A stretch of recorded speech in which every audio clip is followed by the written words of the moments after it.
So, you know they're building that space station up there in space, and the astronauts who are working on it, they say that the only man-made structure you can see from space is the Great Wall of China. Can you imagine that? All the stuff we got here on Earth, and the only thing you can see from up there is some 1,000-year-old fence on the other side of the world? Well, we've built something on this side of the planet that we think is pretty impressive too. It's called Chicago.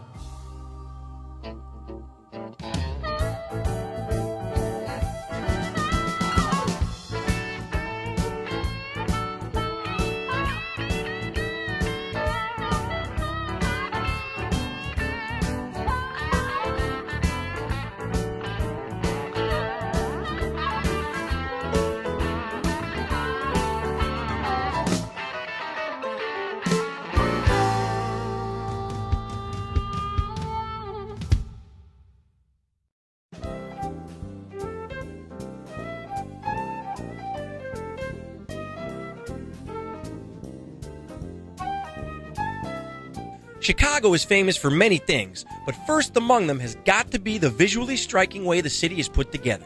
The downtown section of Chicago, known as the Loop, is filled with some of the most impressive skyscrapers anywhere. Many of these buildings, like the Tribune Tower and the Wrigley Building, are built right along the Chicago River. And an architecture cruise like this one is the perfect way to experience these buildings up close. Two other magnificent high-rises bookend the Loop. On one end of downtown is the Sears Tower, with its neck-craning height and amazing views. On the other side is the John Hancock Center, which presides over the shopping mecca known as the Magnificent Mile. Nearby is the striking Water Tower, which is one of the few surviving structures from the devastating 1871 fire. Just a short walk from the Water Tower, and we find the elegant Carson Pirie Scott department store building, which was designed by the Dean of Early Chicago Architects, Louis Sullivan. Also built around this time was the Rookery on LaSalle Street. A few decades later, the Art Deco Board of Trade building down the block became the tallest building in Chicago, a title that it held for a quarter of a century. For true fans of architecture, no trip to the city would be complete without a visit to Oak Park to see the home and studio of the legendary Frank Lloyd Wright, or to Chicago's Hyde Park neighborhood, where the Roby House is considered the greatest of Wright's so-called prairie houses. With all these gems of design throughout the city, it's easy to see why architecture lovers consider a trip to Chicago more like a pilgrimage than a vacation.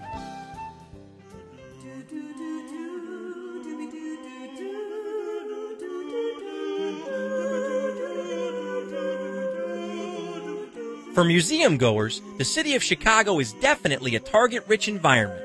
Art lovers will definitely want to hit the Art Institute of Chicago in Grant Park, where some of the world's most famous artworks are on display. Or they may prefer to check out the more cutting-edge pieces on display at the Museum of Contemporary Art to the north. Or they might even enjoy a trip to the Smith Museum of Stained Glass Windows on Navy Pier. In addition to the art that's indoors in Chicago, there's the Crown Fountain, the Pritzker Pavilion, and the Cloud Gate sculpture in Millennium Park.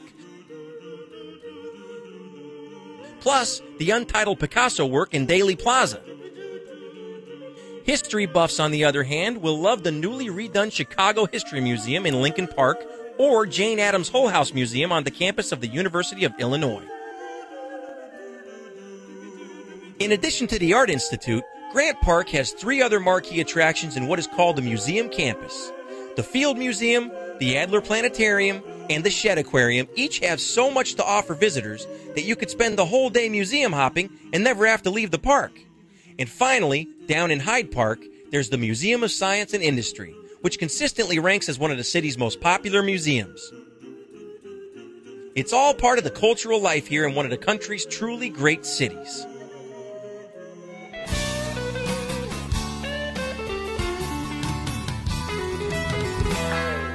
While Chicago's architecture and museums are first-rate, there are also a number of family-friendly attractions in town that you and your children will love. First, there's the totally free Lincoln Park Zoo, which is a perfect way to spend a lazy summer afternoon. Then, there's Navy Pier, with its mix of carnival-style fun, quirky shops, and kid-pleasing restaurant choices. Also, Grant Park's John G. Shedd Aquarium houses over 8,000 aquatic animals in realistic habitats. And finally, for high-intensity thrills and spills, you're not going to want to miss Six Flags Great America just outside of Chicago, where thrills both big and small are on tap all summer long. Add a trip to any of Lake Michigan's many beaches to the itinerary, and you've got something to please the whole family, no matter what floats your boat.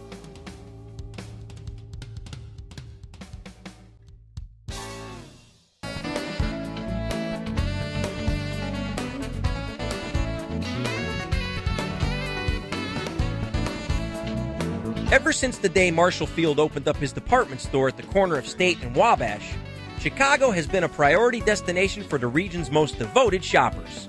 The most intense retail action occurs on Michigan Avenue's Magnificent Mile, where no fewer than 460 stores are crammed along the street just north of the Chicago River. In addition, shoppers can hit Navy Pier for everything from souvenirs to snack food and back again. Finally, you want to check out one of Chicago's many ethnic neighborhoods like Chinatown, where authentic craftwork and discount souvenirs fight for shelf space in the many shops that fill this bustling section of town. So you see, no matter where you shop in town, Chicago is definitely a buyer's market. So you see what I mean? Have we or have we not built something pretty impressive here?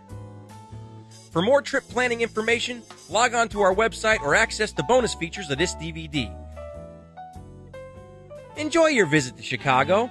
And you know, so what if those astronauts can't see us down here? As far as we're concerned, Chicago is worth seeing just the same.